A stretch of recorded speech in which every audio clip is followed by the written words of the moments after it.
काल आज आमच्या अशोकराव चव्हाणांचं मी स्टेटमेंट पाहत होतो. ते म्हणले खा कुणाचंही बटन, दाबा कमळाचं बटन म्हणे.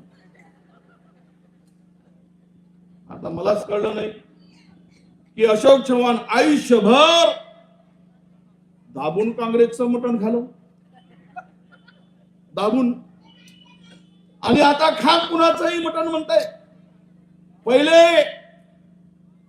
आयुष्यभर वडील पासून सर्व लोकांनी, पिढ्यांनी, आणि आज पहा हा बटन कुणाचं तर म्हणतायत आणि दाबा भाजपची बटन म्हणतायत, कमळाची बटन म्हणतायत. मी तुम्हाला विनंती करण्यासाठी आलो आहे. अरे कुणाचं खाऊ नका किंवा खा नका मी असं म्हणणार नाही, पण विचार पक्का करा.